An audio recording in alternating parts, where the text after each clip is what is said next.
A very common type of question I get is how to get a job as a penetration tester, how to work in bug bounty, are certificates necessary for a job, what should I study in university, and so forth. On this channel, I typically don't talk about career, job, or interview advice. To be honest, I find a lot of these type of videos kind of dumb.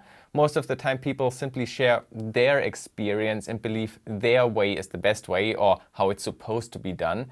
And I'm very well aware that my job is pretty unique and I'm pretty young, so I don't have a lot of job experience.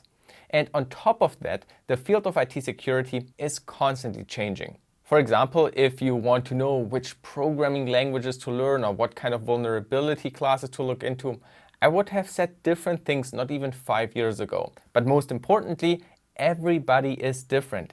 Everybody is at a different stage in life.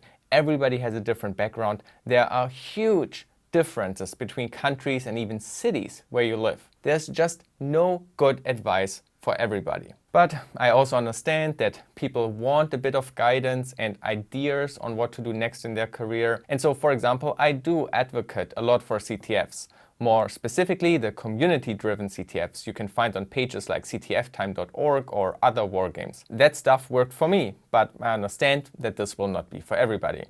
And so I don't feel comfortable to tell you, do this, this, and this, and then you get a job. But I do have a few thoughts about this topic I want to share, so let's discuss it in this video.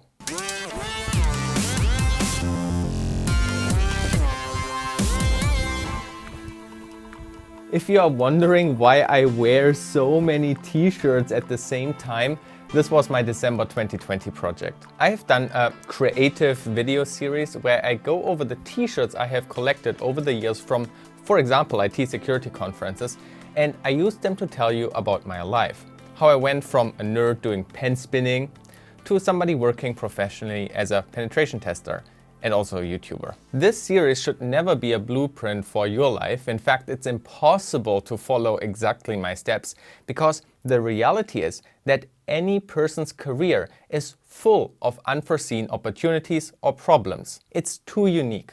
But for anybody younger, it's a bit hard to imagine how a career could look like because, of course, they never had one. At least that was my experience. When I was in school, I imagined life to go the way kindergarten, school, high school, university, job. And for a lot of professions, that is also true.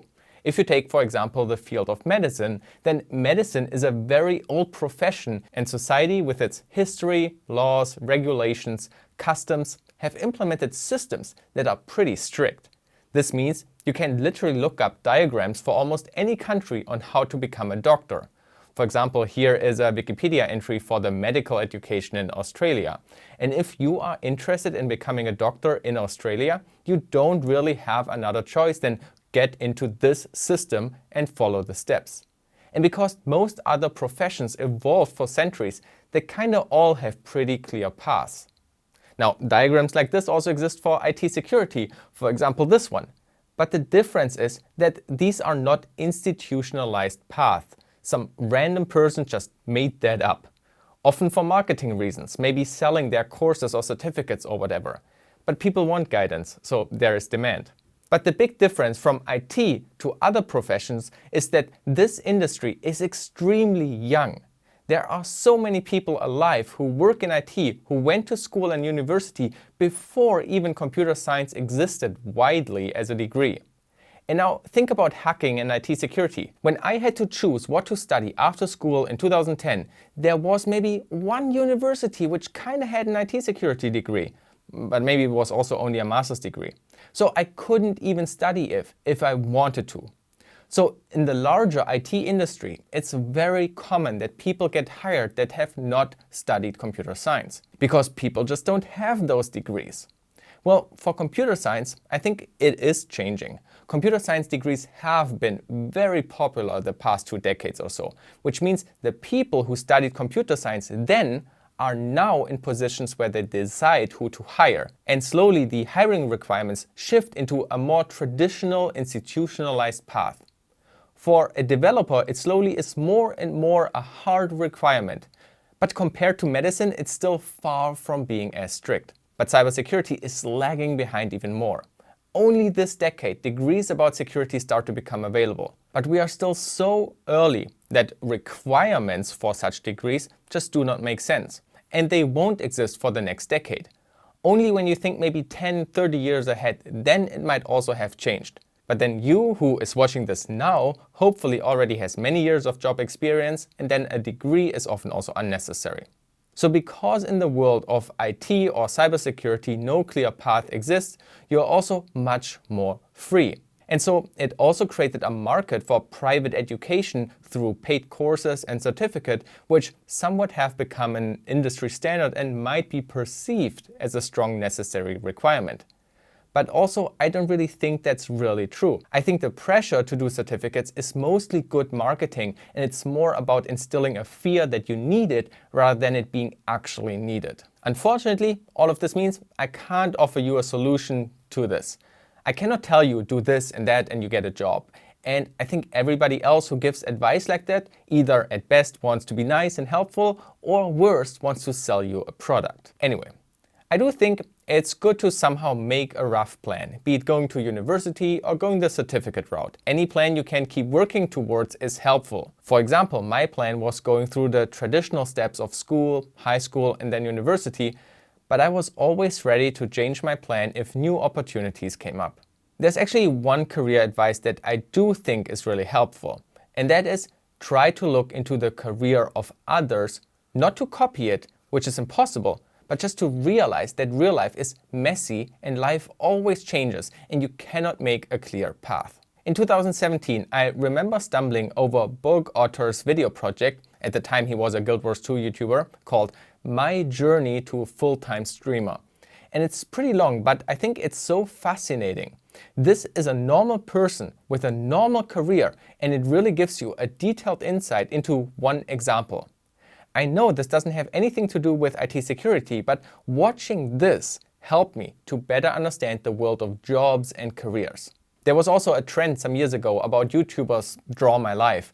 Unfortunately, most of those videos are very short and don't go into too much detail, but I still love them because in this case they are all YouTubers, but all of them have different paths that led them there. So you can relate this to IT security because, like being a YouTuber, IT security is also such a young job that clear career paths just don't exist. And that's where I think my t-shirt series is another example for you.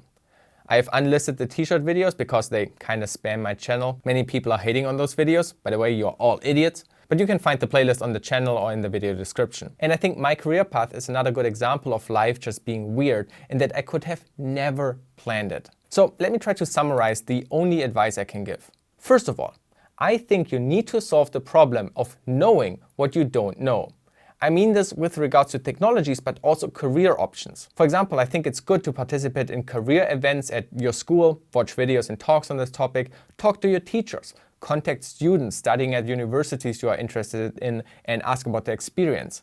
There are many educational programs out there that you probably don't know about and you need to research them. See if you can do internships and so much more.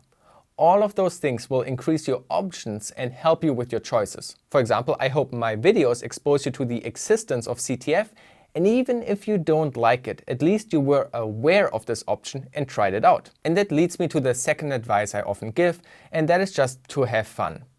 I don't think that it really matters if you study computer science at University A or B, or if you study forensics or get a job as a web developer. In the end, I think the best thing you can do is to choose the things that you think will make you more happy. If you are motivated about the degree you choose, then you will have a lot more energy to maybe also do stuff like CTFs on the side.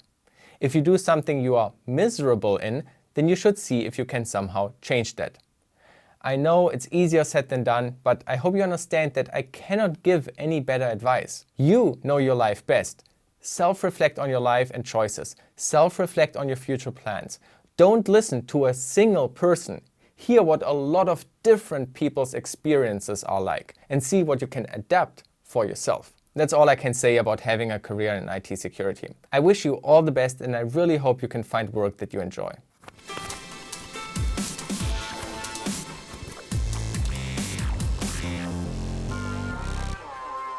I hope you can enjoy your holidays, wear a mask, and be a nerd and self-isolate inside and maybe play CTFs for the whole winter. Whatever. Bye.